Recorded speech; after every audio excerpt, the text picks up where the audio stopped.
আসসালামু আলাইকুম, আমি Aksar Ahmed, optometrist, Aksar's optometrist eye care.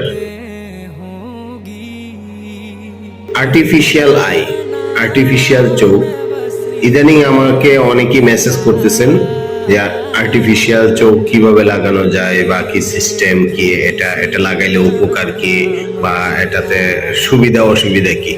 আচ্ছা, আর্টিফিশিয়াল চোখ হচ্ছে আপনার যাদের এক চোখ নষ্ট হয়ে গেছে, তার পিএলপি আরও নাই, তার দৃষ্টি কোনোভাবেই নাই। এই চোখ একটা নষ্ট হয়ে গেছে, সাদা হয়ে গেছে, কালো মণিটা নষ্ট হয়ে গেছে।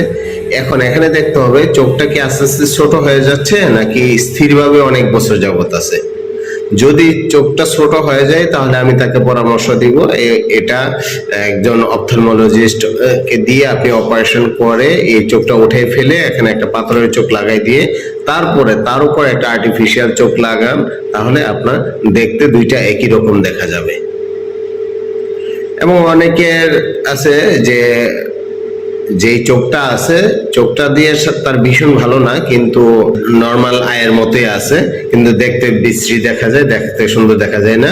তো সুন্দরের জন্য ওই চোখের উপর কাস্টমাইজ করে আপনার আর্টিফিশিয়াল চোখটা বানায়, তাহলে ওই চোখের উপর যদি বসায় দেওয়া হয় তাহলে আপনার দেখতে দুইটা একই রকম দেখা যাবে। তবে শর্ত একটাই, অনেকে বলে যে দেখতে একই রকম দেখা যাবে। হ্যাঁ, দেখতে একই রকম দেখা যায়, কিন্তু সামান্য একটু 19-20 থাকে। এই 19-20টা আপনি যদি মেনে নিতে পারেন তাহলে আপনার জন্য ওকে। হ্যাঁ, এটা আবার অনেকে মনে করে যে না, একদম 100-100 হবে।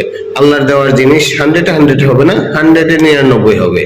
ঠিক আছে, তো এইটুকু মেনে নিতে পারলে ইনশাল্লাহ আপনার জন্য ভালো রেজাল্ট আসবে। অনেকে আবার প্রশ্ন করে এই চোখ দিয়ে কি আমরা দেখতে পাবো?